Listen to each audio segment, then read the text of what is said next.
கொழுமிச்ச சாதம் செய்யலாங்களா? கொழுமிச்ச சாதம் தாங்க செய்ய போகிறோம். அது எப்படி செய்யலாம்னு பார்க்கலாம் வாங்க. கொழுமிச்சம்பழம் கட் பண்ணி புழிஞ்சு சாரா எடுத்து வடிச்சுக்கலாங்க. அடுப்பத்தை வச்சு அடுப்பு மேலே கடாயை வச்சு எண்ணெய் ஊற்றி கடுகு போடுறோம். கடுகு புரிஞ்சு வருது. இப்போ கடலைப்பருப்பு சேர்த்துறோம். அதுக்கப்புறம் பார்த்தீங்கன்னா பூண்டு, கருவேப்பிலை, மிளகாய் சேர்த்துறோம். இது பச்சை வாசம் போகிற வரைக்கும் நல்லா எண்ணெயில் நல்லா வதக்குறாங்க. அதாவது நல்ல ஒரு மணம் வரும் பூண்டு.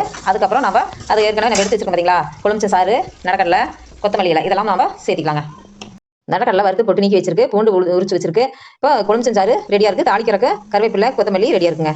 இந்த தாளிப்பில் பார்த்தீங்கன்னா நடக்கடலை, கொழுமிச்சஞ்சாறு, மஞ்சத்தூள், உப்பு, பெருங்காயத்தூள் இதெல்லாம் சேர்த்தியாச்சுங்க. நல்லா கொதிக்குது. ரொம்ப நேரம் கொதிக்க விடக்கூடாது. ரொம்ப நேரம் கொதிச்சதுன்னா கசப்பு தன்மை கொடுக்கும். இதுப்போ அடுப்பு ஆஃப் பண்ணிக்கலாங்க.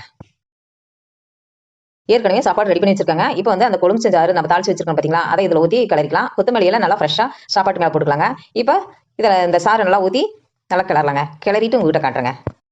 இந்த தாளிப்பில் பார்த்தீங்கன்னா நடக்கடலை, கொழுமிச்சஞ்சாறு, மஞ்சத்தூள், உப்பு, பெருங்காயத்தூள் இதெல்லாம் சேர்த்தியாச்சுங்க. நல்லா கொதிக்குது. ரொம்ப நேரம் கொதிக்க விடக்கூடாது. ரொம்ப நேரம் கொதிச்சதுன்னா கசப்பு தன்மை கொடுக்கும். இதுப்போ அடுப்பு ஆஃப் பண்ணிக்கலாங்க. அவ்வளோதாங்க, சாப்பாடு கிளறி எடுத்தாச்சு. இது சைடிஷாக பார்த்தீங்கன்னா பருப்பு சட்னி தான் செஞ்சுருக்கேன். நீங்கள் சைடிஷாக உங்களுக்கு விருப்பமாக எது வேணாலும் செஞ்சுக்கலாம். ட்ரை பண்ணி பாருங்கள், சூப்பராக இருக்கும்.